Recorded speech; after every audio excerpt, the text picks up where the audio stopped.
নমস্কার বন্ধুরা, এলপি সীমা শর্ট ব্লগের পক্ষ থেকে সবাইকে স্বাগত জানাই। আজ একটা সম্পূর্ণ নূতন ছবি আপনাদের সামনে তুলে ধরছি, আপনারা সবাই দেখতে থাকুন। আমাদের এখানে বিকালে হরি পূজা, ওই জন্য তো বাবার বাড়িতে আসা। আমাদের এই হরি পূজা অনেক জাগ্রত, অনেক পুরানো মন্দির। এখানে সবাই সবার মনের কোনো বাসনা কামনা, কোনো বিপদে পড়লে সবাই মানে সেটা মানসিক করলে সেটা মানে মানুষের মনে সফল হয়ে যায়। এবার সেই কারণে আমরা এখানে মিটিকে নিয়ে আসলাম। আর সারাদিন কি করছি আপনাদের তো বলবো, আপনারা তো দেখবেন। এখন ডাব নামাতে যাব, কারণ আমাদের ওখানে ডাব কিনতে পাওয়া যায়, ঠিক আছে, কিন্তু বাবার বাড়ির মায়ের গাছের ডাব, সে ব্যাপার তো বুঝতে পারছেন।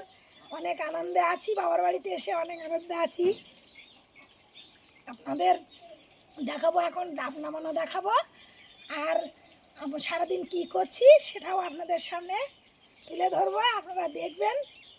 খাওয়া দাওয়া তো ভালো হচ্ছে না, ওই মা বলেই দিচ্ছে। আজকে রাত্রে পূজাটা হয়ে গেলে রাত্রে তো সব খাওয়া দাওয়া চলে, মাছ মাংস সবাই আমাদের এখানে মানা হয়, সবাই এটা মানে, কারণ জাগ্রত থান তো বুঝতে পারছেন।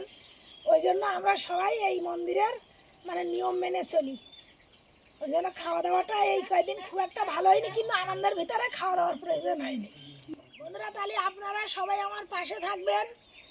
আর যারা আমার এই চ্যানেলটা নূতন দেখছেন তারা সাবস্ক্রাইব করে দেবেন, নূতন যাতে আপনাদের ভিডিও দেখাতে পারি। সেটা আপনারাই সাহায্য করলে আমি এগিয়ে যেতে পারবো। আর এখন ডাব পাত্রে যাচ্ছি, এই সবাই তাহলে চলে এসো। হ্যাঁ, চলুন বন্ধুরা, তাহলে এগিয়ে যাই, গিয়ে ডাব পাড়াটা দেখি। ভাইপোকে ধরে এনেছি, ভাইপোকে গাছে তুলে দেব, বাবার বাড়িতে ডাব নামাবো, দেখবেন। তাহলে আসুন, চলে আসুন বাবার বাড়ি এসছি। আপনারা তো জানেন, কাল বলে দিয়েছি, তাই ডাব নামানো হচ্ছে। আমার এক ভাইপো গাছে উঠেছে, দেখুন। এই ভাইপোকে একটু বর্ষা দেখিয়ে দাও বন্ধুরা, একটু দেখুক। ডাব নামানো হচ্ছে, আমার হাতে দা আছে, ভাইপো দড়ি ধরে টানবে, দাও পরে উঠে যাবে। বন্ধুরা, আপনারাও যদি খেতে চান চলে আসুন, আমার বাবার বাড়িতে অনেক নারকেল গাছ। কত করে কিনে খাও বলো? একটা 50 টাকা 60 টাকা করে ডাব কিনে খাই, কিন্তু সেটা মেন না। বাবার বাড়ির ডাবটা খাওয়া একটা আলাদা আনন্দের বিষয়। আর নামানোর লোক নেই। হ্যাঁ, ভাইপোকে নিয়ে এসেছি ধরে এক প্রকার, যে ডাব নামাতে হবে। সকাল থেকে এই দুষ্টু ছেলেটাকে গাছে তুলতেই পাচ্ছি না। হ্যাঁ, সমান বলছে পিসিমণি উঠবো, উঠতেই চাইছে না। এখন এই তুলে দিলাম, আর আমাদের যে মিঠি রানীকে দেখাও। মিঠি রানী বলে দাও বন্ধুদের যে আমরা কিন্তু ডাব নামাচ্ছি, দেখতে পাচ্ছি।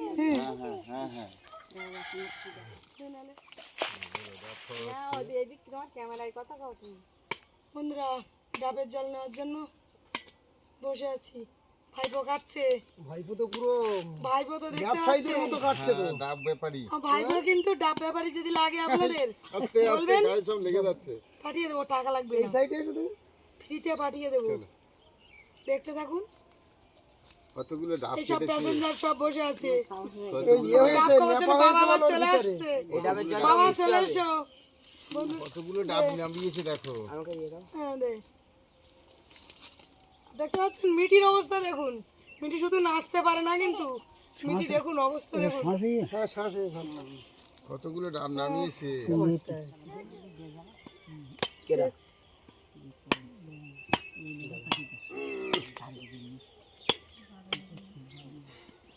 ডাব নামানো হয়ে গেছে, ডাব খাওয়া চলছে। কি মিষ্টি জল, মুখটা জুড়িয়ে গেল জল খেয়ে। আমি তো বলে দিচ্ছিলাম এত সুন্দর জলগুলো সব এই মিঠি ফেলে দিল। পাক্কা দুষ্টু এই মেয়েটা, জানেন তো।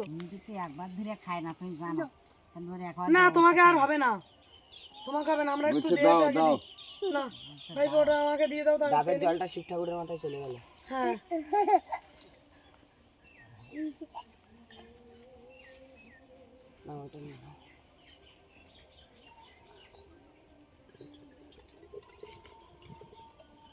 কতটা হয়েছে জল? এগুলো ছোট ডাব। আমি একটু খেয়ে নিচ্ছি। না ভিতরে শ্বাস হয়েছে তো ওর জন্যই জলটা কম হয়েছে। ও, ওই শ্বাস কেটে দিলে ও খাওয়া করতে পারতো না না না ফেলে দেবো আর খাবে না। বলে এসো। এখন এই বিকালে সবাই ঘুম থেকে উঠলো, সবাই মানে আমাদের মিঠিয়ার রাস। এখন জানেন তো বন্ধুরা, এরা দুজন যে কি দুষ্টু তা আপনাদের কি বলবো। এখন এদের পিছনে আমাদের আলাদা একটা সময় দিতে হচ্ছে। মিঠিকে দুধ খাওয়ানো, আজকে টিফিন খাওয়ানো। এখন আমরা বেরিয়ে পড়ছি হরি মন্দিরের দিকে। আমরা ওখানে গিয়ে এখন মহোৎসব দেখবো। আপনারা তাহলে দেখতে থাকুন।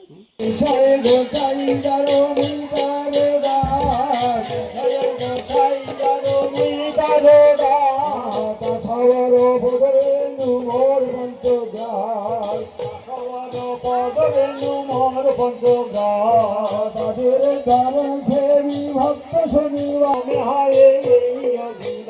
আমার এই মাত্র অভিলাষ, এই মাত্র অভিলাষ, এই মাত্র অভিলাষ হই যেন গুরুর দাস, এই মাত্র অভিলাষ হই যেন গুরুর দাস, এই মাত্র অভিলাষ হই যেন ব্রজবাস, এই মাত্র অভিলাষ হয় যেন ব্রজবাস, এই মাত্র অভিলাষ হই যেন দাসের দাস, এই মাত্র অভিলাষ হই যেন দাসের দাস, এই মাত্র অভিলাষ এই সর্ব সাই সবে পুরি করু দয়া, এই সর্ব